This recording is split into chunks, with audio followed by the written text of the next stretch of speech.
Here's another idea turned into a situation in the monetary system. Many of you think that the monitor you're looking at now is yours. The room in which you live belongs to your apartment, and the car in the garage is also yours. Sorry to say, but the only proof you have that those are yours are some documents. Remember what these documents are: only papers. Human imagination works overtime here, because not only those who own these kind of objects through documents feel like they own them, but others also accept them as yours. I mean, if you buy a car, the neighbour, by the power of imagination, admits that it's yours in the same way you admit that it belongs to you. It's a very risky deal based only on imagination. You can't own anything. Keep that in mind. The sense of property or ownership has gone mad, and many people collect objects in their nests that they do not use, or use rarely. Just think about decor objects. Some unnecessary things, but things that people buy. The sense of property makes you your own prisoner, since you only own one house, or even more, because you're forced to go back to those places. Also, you feel obligated to take care of those objects which you think are yours. Most times, people are driven by things, goods, and they build their lives around them. I would have been out here a little bit sooner, but they gave me the wrong dressing room, and I couldn't find any place to put my stuff. And I don't know how you are, but I need a place to put my stuff. So that's what I've been doing back there, just trying to find a place for my stuff. You know how important that is. That's the whole meaning of life, isn't it? Trying to find a place for your stuff. That's all your house is. Your house is just a place for your stuff. If you didn't have so much goddamn stuff, you wouldn't need a house. You could just walk around all the time. That's all your house is. It's a pile of stuff with a cover on it. You see that when you take off in an airplane and you look down and you see everybody's got a little pile of stuff. Everybody's got their own pile of stuff. And when you leave your stuff, you gotta lock it up. Wouldn't want somebody to come by and take some of your stuff. They always take the good stuff. They don't bother with that crap you're saving. Ain't nobody interested in your 4th grade arithmetic papers. They're looking for the good stuff. That's all your house is. It's a place to keep your stuff while you go out and get more stuff. Now, sometimes you've got to move. You got to get a bigger house. Why? Too much stuff. You've got to move all your stuff.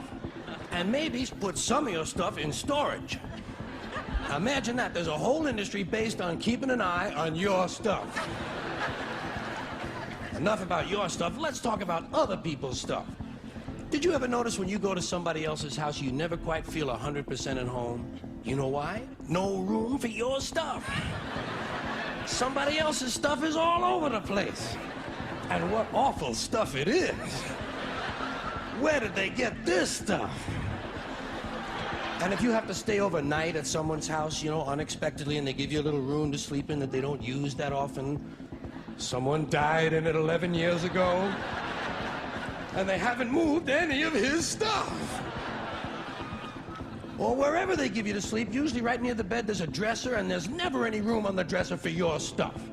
Someone else's shit is on the dresser. Have you noticed that their stuff is shit and your shit is stuff? Get that off of there. Now, sometimes you go on vacation, you gotta bring some of your stuff with you. You can't bring all your stuff, just the stuff you really like. The stuff that fits you well that month. Let's say you're gonna go to Honolulu. You're gonna go all the way to Honolulu. You gotta take 2 big bags of stuff, plus your carry-on stuff, plus the stuff in your pockets. You get all the way to Honolulu and you get in your hotel room and you start to put away your stuff. That's the first thing you do in a hotel room is put away your stuff. I'll put some stuff in here, put some stuff down there. Here's another place for some stuff here. I'll put some stuff over there. You put your stuff over there. I'm putting my stuff over here. Here's another place for some stuff. Hey, we got more places than we've got stuff. We're gonna have to buy more stuff. Yeah.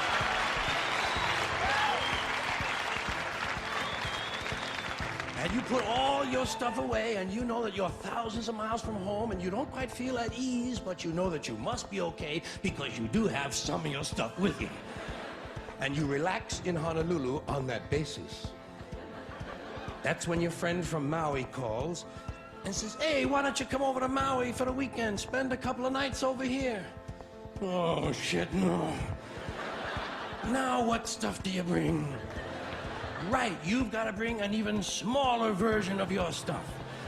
Just enough stuff for a weekend on Maui. And you get over, and you're really spread out now. You've got shit all over the world. You've got stuff at home, stuff in storage, stuff in Honolulu, stuff in Maui, stuff in your pockets. Supply lines are getting longer and harder to maintain.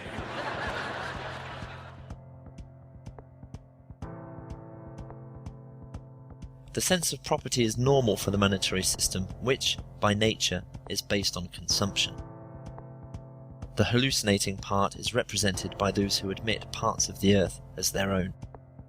Countries, cities, gardens, lands, private beaches, plantations are considered as being properties, as belonging to someone, and all in the same system that provides some papers with an old language attached as the only evidence, all based on imagination.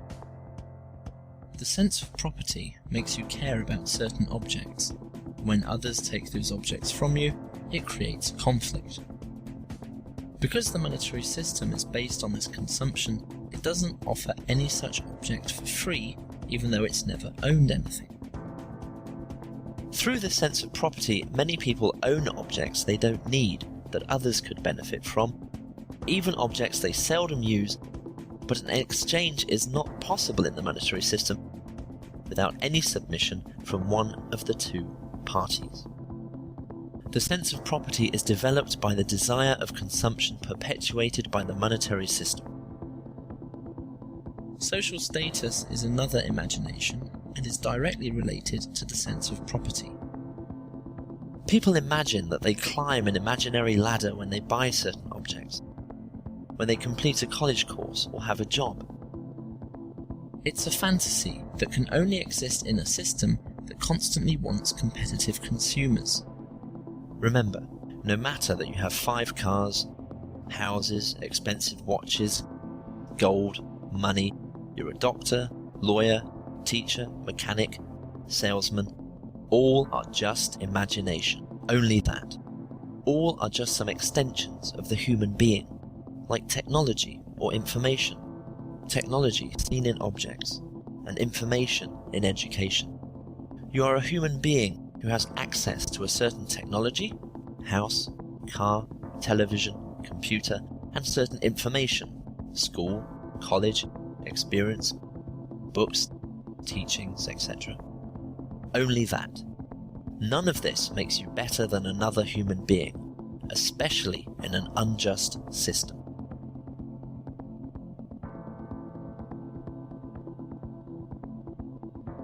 When they say all men are created equal, that bothers me. I told you some are thin, some are heavy, some have better eyesight than others. I don't know what that means, but I think they're trying to talk about equal opportunity, and I know that doesn't exist. If you don't have the money to go to college, the word equal opportunities mean nothing. That's all you ever hear about in this country is our differences. That's all the media and the politicians are ever talking about, the things that separate us, things that make us different from one another. That's the way the ruling class operates in any society. They try to divide the rest of the people. They keep the lower and the middle classes fighting with each other so that they, the rich, can run off with all the fucking money. Fairly simple thing happens to work. You know, anything different, that's what they're going to talk about. Race, religion, ethnic and national background, jobs, income, education, social status, sexuality, anything you can do, keep us fighting with each other so that they can keep going to the bank. You know how I describe the economic and social classes in this country? The upper class keeps all of the money, pays none of the taxes. The middle class pays all of the taxes, does all of the work. The poor are there just to scare the shit out of the middle class. Keep them showing up at those jobs. The monetary system has created a race through this social ladder, and it's strange that no one asks what is the ultimate prize. For what is this fight? What is the purpose of this race?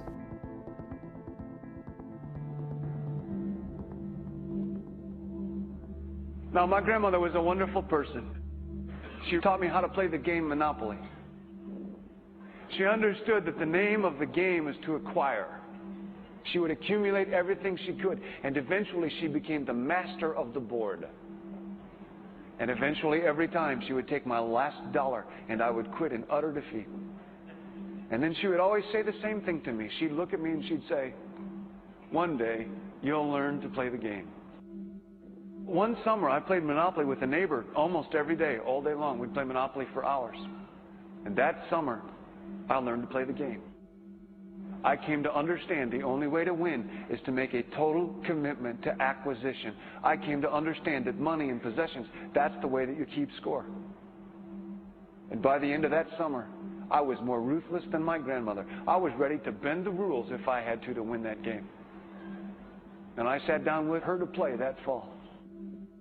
I took everything she had. I destroyed her financially and psychologically. I watched her give her last dollar and quit in utter defeat. And then she had one more thing to teach me. Then she said, "Now it all goes back in the box." All those houses and hotels, all the railroads and utility companies, all that property and all that wonderful money. Now it all goes back in the box.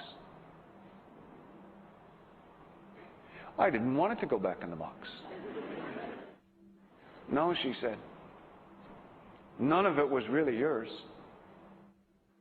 You got all heated up about it for a while. But it was around a long time before you sat down at the board. And it will be here after you're gone. Players come and players go. But it all goes back in the box.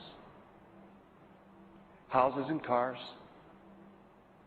titles and clothes, filled barns, bulging portfolios, even your body.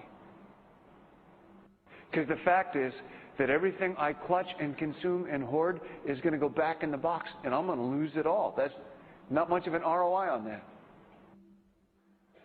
You have to ask yourself, when you finally get the ultimate promotion, when you've made the ultimate purchase, when you buy the ultimate home, when you have stored up financial security and climbed the ladder of success to the highest rung you can possibly climb it, and the thrill wears off, and it will wear off, then what? How far do you have to walk down that road before you see where it leads? Surely you understand, it'll never be enough. So you have to ask yourself the question, what matters?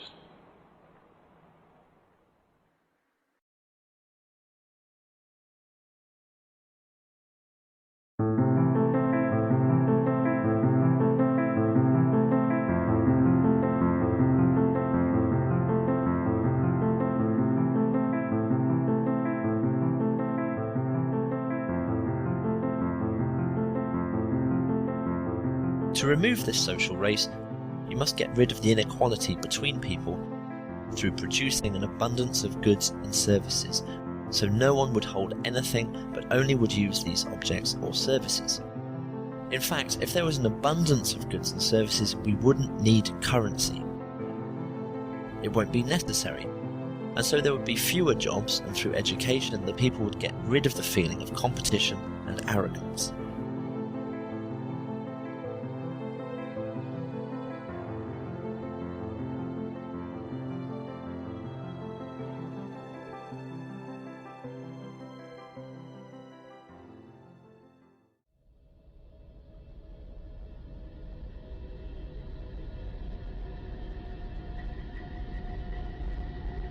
It's really hilarious to see how human beings are their own prisoners through pure imagination.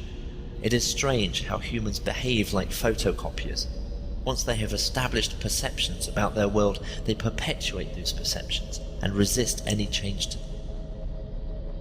You are not an intelligent life form if you trap yourself with technology and information that you created.